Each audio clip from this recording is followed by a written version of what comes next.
hasta crecer el pelo. Bueno, eso ya es más complicado, eso ya es otra ciencia más profunda. Vamos a la palabra de Dios, vamos hasta en Primera de Pedro.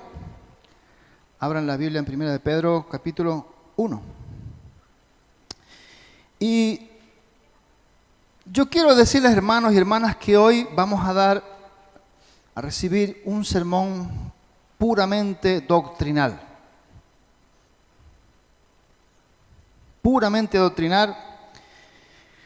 Y a veces cuando escuchamos la palabra doctrina es como que cae como pesado, como que es una ciencia en la que hay muchos datos, hay muchas situaciones en las que tengo que, hay que, no debo de, y viene a nuestra mente esa situación. Pero es que la palabra de Dios es pura doctrina, es pura instrucción, pura enseñanza.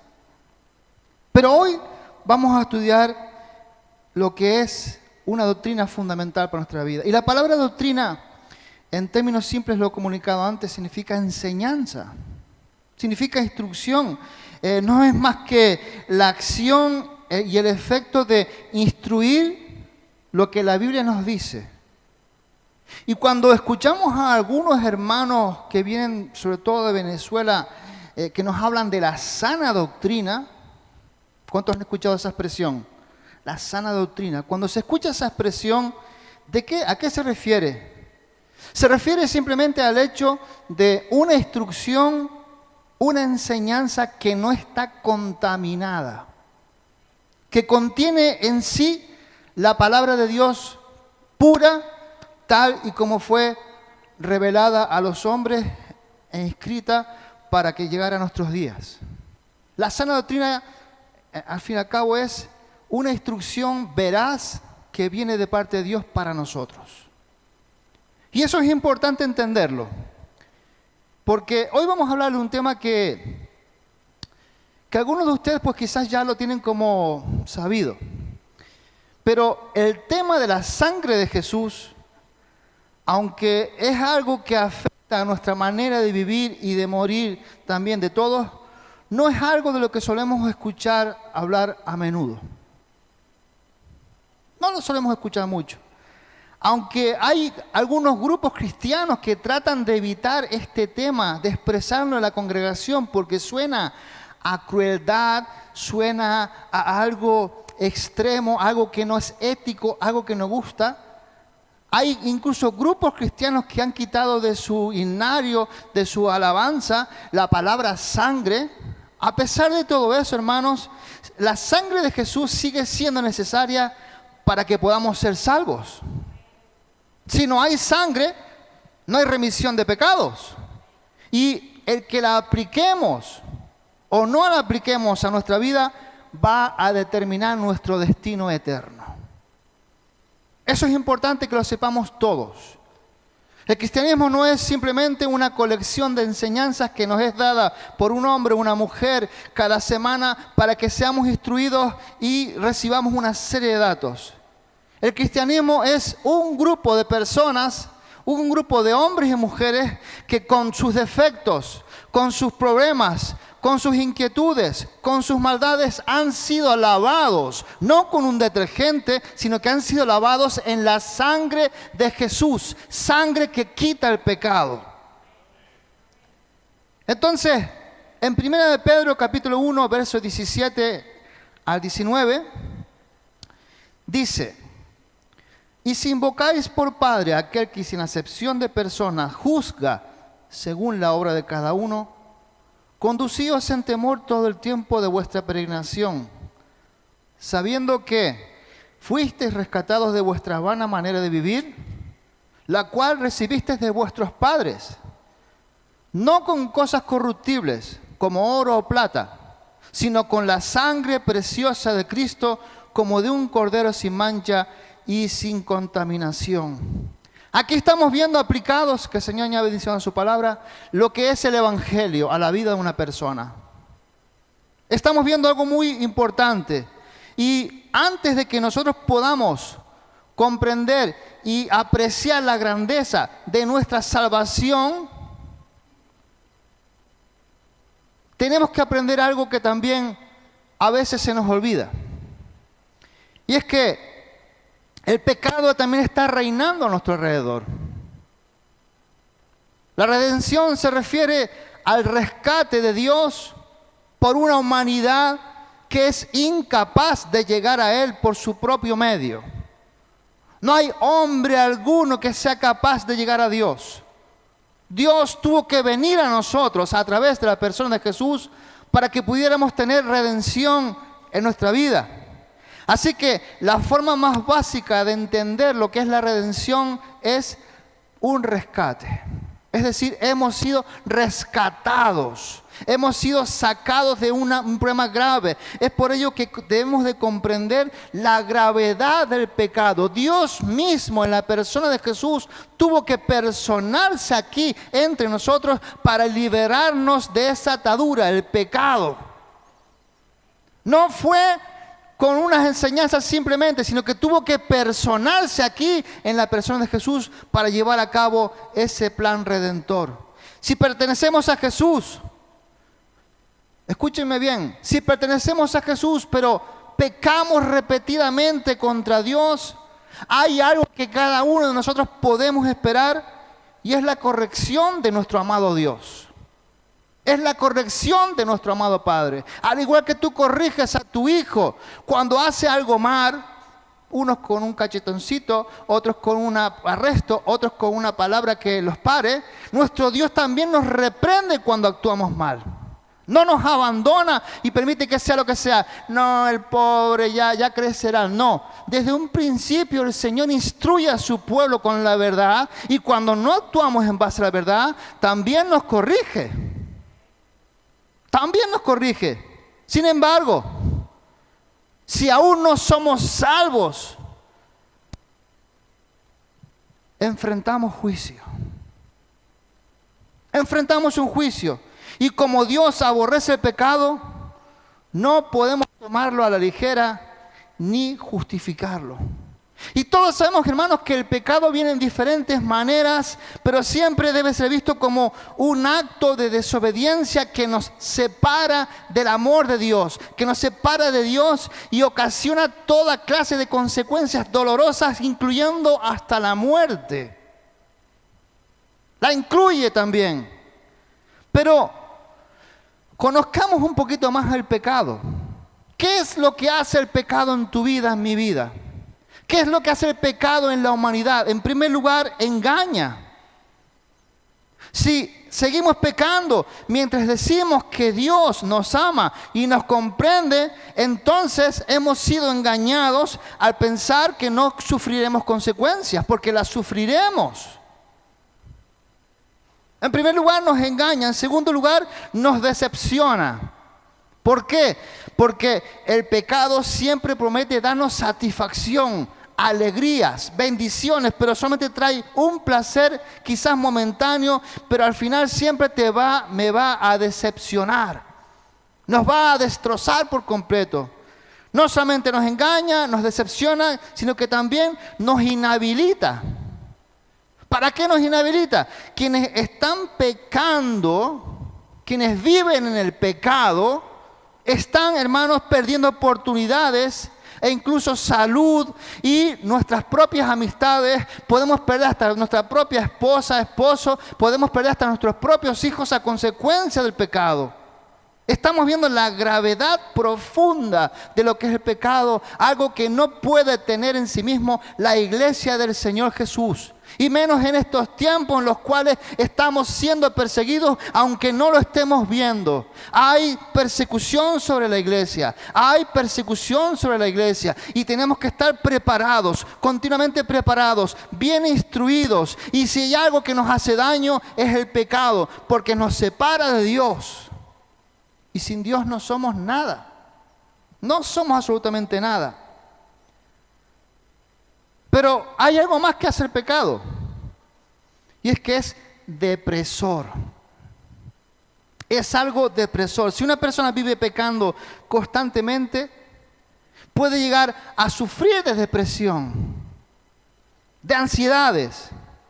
Y ni el tomar medicamentos, ni asistir a la iglesia podrán ayudar cuando la depresión es producto del pecado.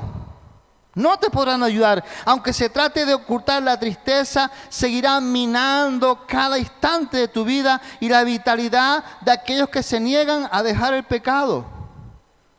La depresión comienza cuando dejas el pecado. Cuando comienzas a actuar con temor hacia Dios. Pero hay algo más. El pecado es demoníaco. Es demoníaco. El diablo, tú lo sabes, hará todo lo posible, todo lo que esté a su alcance para atraparnos en el pecado. Lo hará. Y es destructivo. Y aunque el pecado toma muchas sendas, al final conduce a la destrucción de personas, a la destrucción de familias, de matrimonios, de niños, de trabajo y de nuestro futuro. El diablo a que vino a matar, a robar y a destruir. Pero hay algo más. Y es que el pecado trae muerte. Trae muerte. En ocasiones puede ser una muerte gradual, poco a poco, o puede que llegue inmediatamente. Pero la Biblia nos dice que los que pecan morirán. Y algunos dirán, pues qué bien, muero y se acabó todo. No, pero aquí estamos hablando de la segunda muerte, que no es morir físicamente, sino que la segunda muerte es la separación completa, radical de Dios y de tu vida. Eso es una muerte eterna. Y recuerda que Dios, una vez que nos creó, puso eternidad en nosotros. Tanto los que irán al cielo vivirán eternamente, pero también los que van al infierno eternamente estarán ahí. Entonces estamos viendo la gravedad del pecado. Ahora, ¿en qué consiste el poder salvador que trae perdón a nuestros pecados? Allí, por ejemplo, cuando Adán y Eva cometieron el primer pecado, el Señor los cubrió con sus cuerpos con la piel de un animal. Vamos a leer lo que nos dice Génesis 3:21.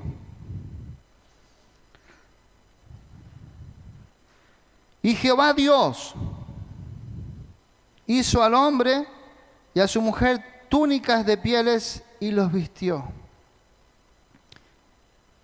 ¿Quién hizo qué? Dios.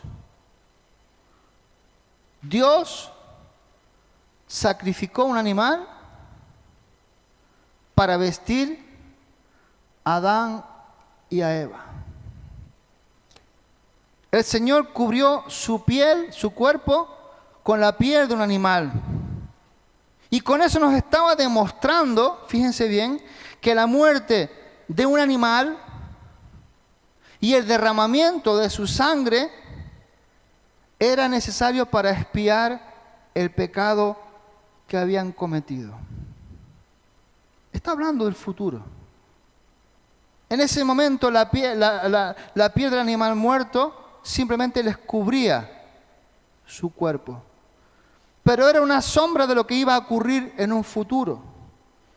Y lo vemos en Levítico. Dios enseña a todo Israel que la sangre es la que da vida al cuerpo y que debían derramar esa sangre en el altar como expiación por sus pecados. Lo puedes leer en Levítico 17:11. ¿Por qué? Porque sin ella no había perdón. La sangre los cubría, tapaba ese problema, tapaba esa situación.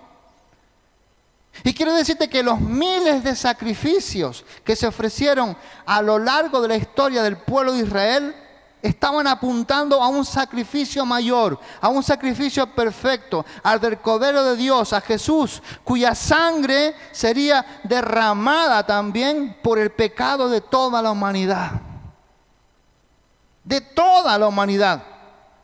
Jesús, el Señor, vino a este mundo a morir, a ser sacrificado. Y mientras celebraba la última cena con sus discípulos, les anunció también que su sangre sería derramada. ¿Para qué? Para traerles salvación, para traernos salvación. Y hasta el día de hoy nosotros nos reunimos como iglesia celebrando la cena del Señor y recordando que su sangre derramada por nosotros. Y es un hecho glorioso que lo podamos hacer, que podamos hacer memoria, que podamos recordar ese evento, porque ese evento trae sobre nosotros liberación, nos hace recordar que hubo algo que cambió nuestra vida y que ese algo que vino a nuestra vida, que es Jesús, sigue transformándonos. Su poder sigue vigente, su sangre sigue tapando, su sangre sigue liberando, su sangre sigue sanando, sigue obrando milagros en nosotros, la sangre de Jesús. Y hay 4 palabras que describen el lugar que realmente tiene la sangre de Jesús en el plan de salvación de Dios. Palabras que se mencionan en la iglesia constantemente, pero que muchas veces no se tiene noción de lo que es. Por ejemplo, la redención. La redención. Nosotros fuimos redimidos con la sangre preciosa de Jesús, que es el Cordero sin mancha y sin contaminación, según nos dice 1 Pedro del 1 al 18 y 19. Ahora, ¿qué significa redimir? Comprar algo. Es decir, hemos sido vendidos en esclavitud al pecado como consecuencia de la caída de nuestros primeros padres, de Adán y de Eva. Pero Jesús nos volvió a comprar, no con shekels, no con denarios, sino que nos compró ¿con qué? Por medio de su sangre. Por lo tanto, cuando tú escuches a cualquier persona decir que la salvación es gratuita, dile no. La salvación no fue gratuita, tuvo un precio muy alto, tuvo que pagar la sangre de mi Señor, tuvo que morir por mí. La salvación no es gratuita, la recibimos por fe, pero no fue gratis. Tuvo un precio muy grande. Muy grande. Redención. No puedes olvidar esa palabra. Fuiste comprado con un precio grande. Pero también hay otra palabra que tiene que ver con la salvación y es la reconciliación. Al Padre le agradó, a nuestro Padre, a nuestro Dios le agradó reconciliarnos por medio de un pacto firmado entre caballeros. No, ni mucho menos. Por medio de la sangre que Jesús derramó en la cruz para presentarnos en su presencia santos, sin manchas e irreprensibles. Dice Colosenses 1:22. Ahora, ¿qué significa? Reconciliar. Significa unir a 2 personas que antes eran enemigos. El hombre era enemigo de Dios al desobedecerle continuamente, al no llevar a cabo su ley, al no cumplir sus mandamientos, al desobedecer, a estar en continua inmundicia. Había una muralla que Jesús con su sacrificio derribó. Y ahora el hombre puede reconciliarse con Dios a través de la sangre preciosa de Jesús. Gloria a nuestro Señor. En nuestro caso, fue el pecado lo que nos separó de nuestro Dios. No fue el hecho de que yo fuera español o rumano o chino o que yo fuera alto o bajo, gordo o feo. No, ni mucho menos. Fue el pecado el que nos separó de Dios. Sin embargo, al poner mi confianza, tu confianza en el Señor Jesús como Salvador y en su sacrificio, es decir, en su sangre vertida, recibimos la oportunidad de tener una relación personal, íntima, profunda con nuestro Padre Celestial y hemos sido reconciliados. Tú y yo somos partícipes del ministerio de la reconciliación cuando predicamos el Evangelio. Cuando tú predicas el Evangelio, estás llevando la reconciliación con Dios a las personas que te están escuchando. No tomes en poco lo que significa predicar el Evangelio. No tomes en poco la evangelización, porque estás tratando a través de la palabra de Dios, con la unción del Espíritu Santo, de llevarle la oportunidad a los hogares, la reconciliación con Dios. Lo que tú tienes, lo que yo tengo, Bendito sea nuestro Dios. Pero hay algo más. Mira qué palabras tan gordas. Redención, reconciliación. Y ahora tenemos también algo importante en el plan de redención, en el plan de salvación, que es la justificación. ¡Wow! ¡Wow! Romanos 5, 8 y 9. Mas Dios muestra su amor para con nosotros en que, siendo aún pecadores, a pesar de eso, Jesús murió por nosotros. Pues mucho más estando ya justificados, ¿por qué? Por mi título, por mi documento, por mi nacionalidad, por mi riqueza. No, justificados en su sangre, por Él seremos salvos de la ira. Es decir, justificar significa declarar inocencia. Declarar inocencia. Cuando tú te presentas ante el Padre no ve a un pecador empedernido, sino que ve a alguien que está lavado con la sangre de Jesús. Alguien que ha sido justificado. Alguien sobre el cual no hay pena alguna, porque toda la carga, todas las situaciones cayeron sobre Jesús. Todas nuestras enfermedades, dolores, todo lo malo cayó sobre la cruz y hemos sido liberados, hemos sido justificados. Podemos presentarnos ante nuestro Padre. Bendito sea nuestro Dios. Y la única manera en que Dios lo hace es a través de la sangre de Jesús derramada sobre los que creen en Él. Sobre los que creen en Él. Y aquí hay algo importante, porque quienes rechazan a Jesús siguen siendo culpables de sus pecados. Y la paga del pecado es la muerte. La muerte. Y recuerden que la muerte, se está hablando aquí de la segunda muerte, de la separación eterna. No va a haber tutía para esas personas. No va a haber sino llantos, destrucción, angustia, ira, rencor, problemas en su vida. Ya no habrá salvación para esa persona. Pero hay una palabra más. Recuerda, redención, reconciliación, justificación y también tenemos la santificación. Parte importante del plan redentor de nuestro Dios. Santificación. Nuestro Señor Jesús santifica a la gente a través de su sangre. Lo puedes leer en Hebreos 13, verso 12. Santificar simple y llanamente significa apartar para Dios. Decir, esto que está aquí es para Dios. El resto es profano. Es inmundo, no vale, trae problemas, pero esto que está separado para Dios es algo que está santificado.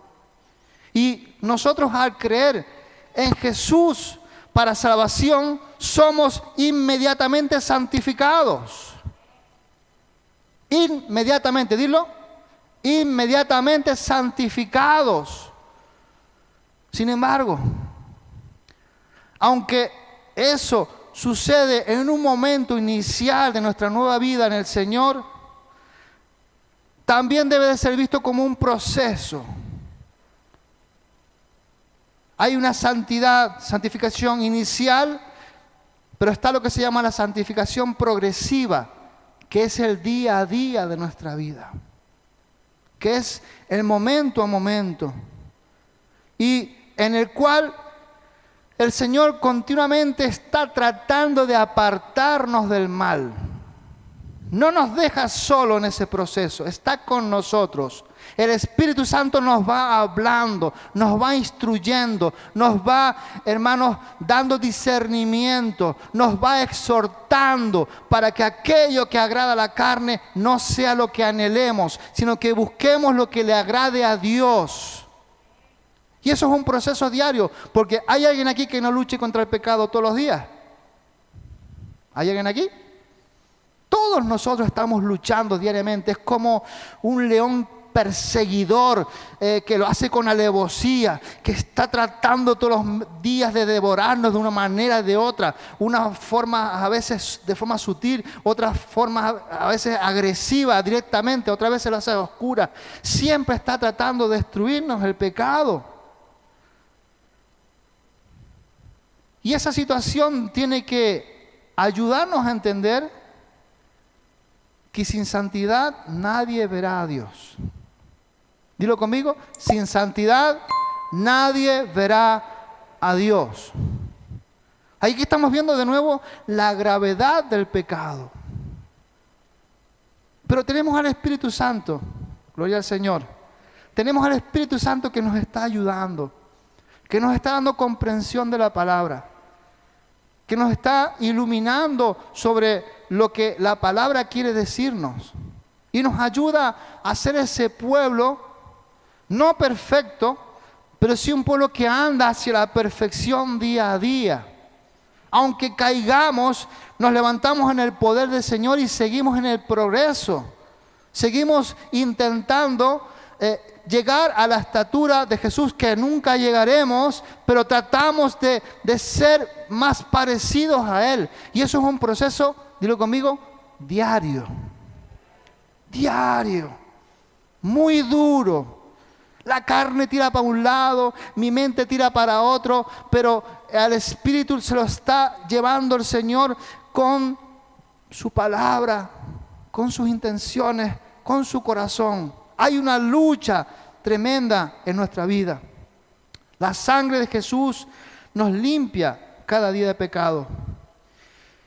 Y aunque todos los que han recibido a Jesús y viven conforme a la palabra, ya hemos sido reconciliados, redimidos, justificados y santificados por medio de la sangre de Jesús, aún el pecado nos llama. Aún el pecado nos llama continuamente, y esto es debido a nuestra naturaleza pecaminosa.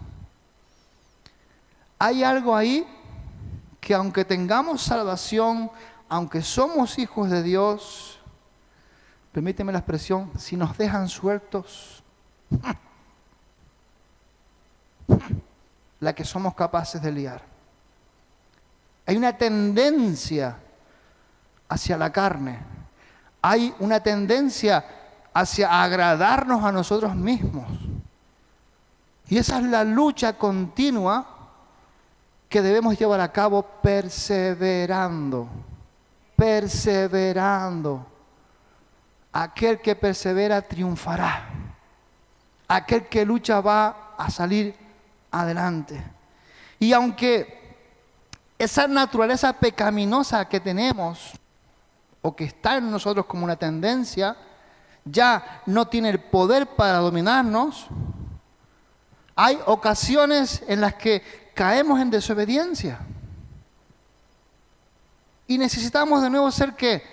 Purificados. Purificados. Y eso forma parte de nuestra santificación diaria. Y eso significa doblegar la carne. Significa reconocer nuestro pecado, ponerlo ante el Señor, aunque Él lo ve, lo sabe, de qué color es, a cómo huele, sabe todo. Él quiere que voluntariamente presentemos nuestra vida ante el Señor y que le digamos, perdóname y purifícame, Señor. Es decir, lávame con la sangre de Jesús. Límpiame, lávame, transfórmame a tu imagen, Señor. Yo no quiero, la carne es débil, pero ayúdame, Señor. Límpiame, lléname de tu presencia, tu Espíritu Santo. Ya no quiero ser igual, perdóname. La purificación viene a tu vida porque estás siendo lavado. Está siendo restaurado, está siendo limpiado. Y Dios vuelve a tenerte en el centro de su voluntad. Es un proceso doloroso, pero debe ser voluntario. Nadie te puede obligar a ir a la presencia de Dios a pedir perdón. Eres tú el que tiene que estar cara a cara con el Señor pidiendo perdón. Y eres tú el que vas a ser lavado, no la persona que te trae a la presencia de Dios. De acuerdo a 1 de Juan 1:7, la sangre de Jesús, su Hijo, nos limpia de todo pecado. Esta expresión implica un proceso continuo de limpieza, el cual es parte de lo que he dicho antes, de nuestra santificación. Nuestra santificación. También contamos con la promesa de que el Señor nos da en ese mismo texto, en 1 Juan 1, ahora en el versículo 9, donde nos dice que si confesamos nuestros pecados, Él es fiel y justo para perdonar nuestros pecados. ¿Y qué hace? Limpiarnos de toda maldad. Limpiarnos. Limpiarnos. Y esta promesa no es una invitación continua, hermanos, a pecar a nuestro antojo. Estoy finalizando. No. Pensando que solamente tenemos que confesar nuestra desobediencia a Dios antes de ir a dormir y sentirnos cómodamente y dormir a pierna suelta. No significa eso. Hacer eso significaría no tomar en serio el pecado ni el precio que Jesús pagó por su sacrificio. Estaríamos como insultando a nuestro Dios. La sangre de Jesús tiene que ser aplicada a nuestra vida. ¿Cuántos lo creen? La sangre de Jesús.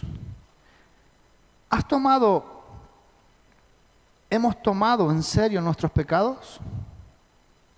¿Hemos reconocido lo que realmente implica estar contra el Dios vivo?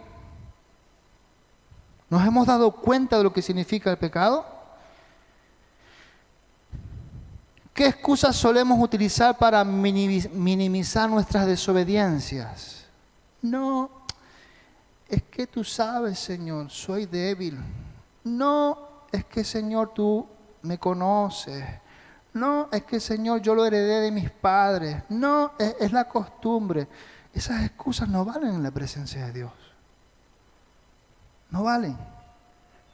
Jóvenes, ancianos, maduros, niños, no vale eso ante la presencia de nuestro Dios. Por lo tanto, tenemos que tomar en serio lo que significa la sangre de Jesús en nuestra vida.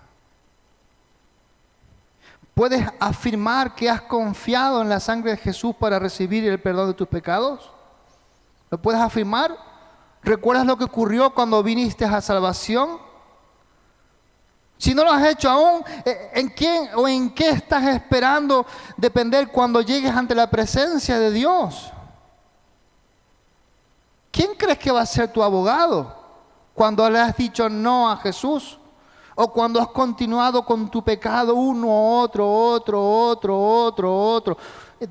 echándole basura a la sangre de Jesús. Pensemos en todo esto, hermano, porque es muy serio. Les he dicho que en un principio que este sermón iba a ser muy doctrinal.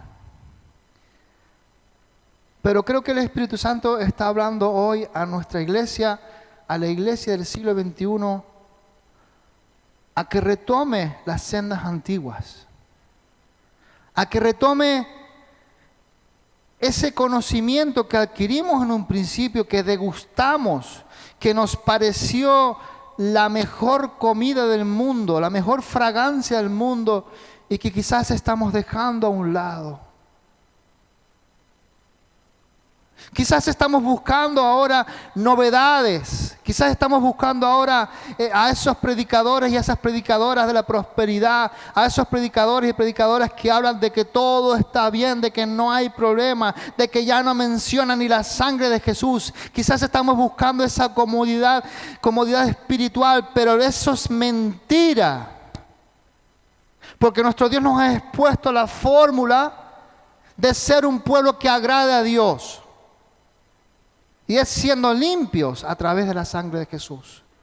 recordando, memorizando, analizando continuamente el gran favor que Jesús hizo por nosotros cuando fue a la cruz a morir allí de aquella manera tan dura. Y recordando que eras tú y yo los que teníamos que estar allí en la cruz, sufriendo las burlas, los escupitajos, sufriendo los insultos, sufriendo todo aquello. Eras tú y yo el que tenía que estar allí. Pero Jesús ocupó nuestro lugar. Ponte en pie, por favor.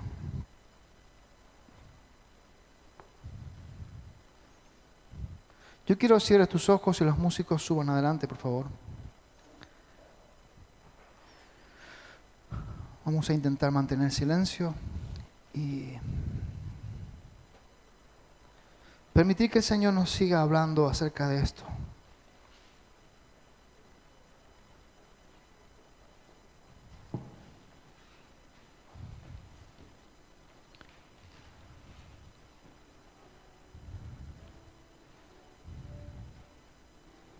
Quiero que te pongas en la presencia de Dios y que ahora mismo permíteme la expresión, te desentiendas de tu esposo, de tu esposa y te pongas allí cara a cara con nuestro Señor. Y que le digas gracias. Gracias, Señor, por lo que hiciste en la cruz. Quiero que te pongas allí en la presencia de Dios y hagas memoria de todo lo que el Señor ha hecho por ti. Él ha mantenido su fidelidad contigo. Pero quizás nosotros hemos fallado en algún momento y creo que es necesario que le digamos, perdónanos, Señor. Perdónanos, Señor, por mi altivez, por mi vanidad, por mi olvido. Quiero agradecerte lo que Jesús, tu Hijo, hizo por mí. Agradecerte ese precio tan alto que pagaste por mi vida.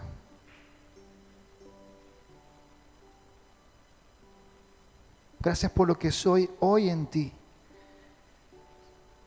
Pero gracias a lo que llegaré a ser mañana. Te pido que me ayudes, Señor, a recordar siempre el precio de la sangre de Jesús. Pero también a recordar sus virtudes que nos limpian de todo pecado, que nos sanan, que nos liberan y que traen una visión clara de quién eres tú para nosotros y cuánto nos amas. Te pido, Señor, por tu congregación aquí hoy, por mi vida también, Señor, para que nos ayudes a mantenernos despiertos en cuanto a esta realidad de la preciosa virtud de la sangre de Jesús. Que podamos llevar ese mensaje a otros que están aún en tinieblas, en dificultades. Pero también te pido, Padre, que aquellos que andan ahora en pecados, ahora que andan en vanidad de vanidades, en agradar su vida, su cuerpo, Señor, en no bajarse del burro, como decimos aquí, te pido que tú les ayudes a entender la desgracia del pecado. Y que ellos se arrepientan y vengan, Dios mío, a tu presencia con temor, con temblor, pidiendo perdón y restauración de sus vidas, Señor. Ayúdanos a vivir como un pueblo de victoria, porque tú nos has dado esa victoria en la cruz. Tú nos has dado todo aquello que realmente va a servir de propósito para nuestra vida. Y en este día tu pueblo te dice gracias, Señor. Quiero que abras tu boca, por favor, y digas gracias, Señor, por esa sangre de Jesús. Gracias por ese gran regalo que nos diste. Gracias porque nos cubre de todo pecado, pero nos limpia de todo pecado, Señor. Nos salva, nos da oportunidad de vida, nos da, Señor, poder, nos da, Señor, de todo aquello, Señor, que tú mandas a tu pueblo. Y te pedimos que nos ayudes a andar de día en día en pos de una purificación continua, santificación continua, recordando que realmente estamos aquí hoy porque hemos sido justificados.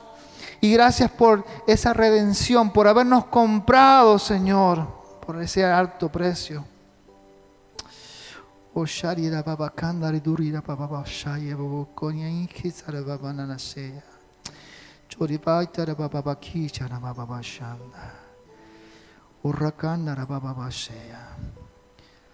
si aquí hay alguien hoy que nunca ha recibido a Jesús como su Señor y Salvador, quiero darte la buena noticia de que no hay que ir a ningún templo, no hay que ir a ningún altar extraño, sino que puedes ir directamente a la presencia de Dios, diciéndole: perdóname, Señor, quiero ser tu hijo.